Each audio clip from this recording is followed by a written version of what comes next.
এটা হচ্ছে খাবারের থালি। আচ্ছা, আমার মানে খুবই ভালোবাসার একজন মানুষের কাছে। তোমার জন্য স্মৃতির মোড়ে বাপ্পাদা গেছে না? বাপ্পাদা তোমার খুবই ভালোবাসার একজন মানুষের কাছে আমার দোকানে খাবারটা পাঠাচ্ছি।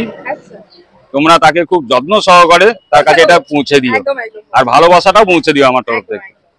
জানাও কেমন হয়েছে। বাপ্পাদা কিন্তু অবশ্যই বলে তোমায় জানাতে। বাপ্পাদাকে অসংখ্য ধন্যবাদ খাবার পাঠানোর জন্য। এবার আমি খুলে দেখি কি আছে, বাপ্পাদা কি পাঠিয়েছে আমাকে ভালোবেসে, সেটা আমি তোমাকে খেয়ে ফিডব্যাক দিচ্ছি। হ্যাঁ বলো। এই যে বাপ্পাদার খাবার তো তুমি খাচ্ছ, তুমি এটার দাম জানো কত? শুনলে অবাক হয়ে যাবে। না আমি তো বাপ্পাদার ভিডিও যখন 40 টাকা কম্বো আছে, তা মানুষটা 40 টাকার মধ্যে এত কিছু দিচ্ছে। 2 পিস পরোটা, 2 পিস আলু, এটা পোলাও না এটা কি ফ্রাইড রাইস আছে, Fried rice। 1 টুকরো পেঁয়াজ, 4টে চিলি চিকেন দিয়ে মাত্র 40 টাকা। নর্মাল 4 পিস চিলি চিকেন আমাদের ওখানে কিনতে গেলে 40 টাকা পড়ে যায়, তো সেখানে এত কিছু দিয়ে মানুষটা দিচ্ছে অনেক সস্তায়। এই আমি খাই, খেয়ে বলি তোমার কেমন লাগছে।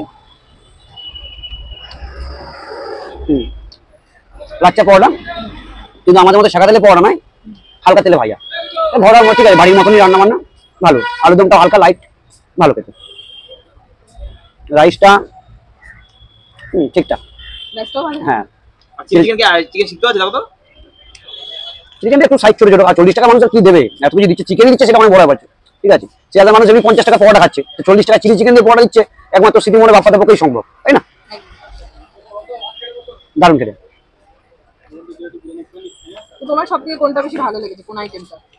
আমার তো পরোটাটা ভালো লেগেছে, যেহেতু আমি পরোটা বেশি বুঝি। আমি তো আর কোনো মানে কমপ্লিট করে আসিনি যে আমি খাবার ফিডব্যাক দেবো, ঠিক আছে? তো আমি দোকান হিসেবে মোটামুটি পরোটা ভালো বুঝি, সেই হিসাবে পরোটা ঠিকঠাক লাগছে একদম।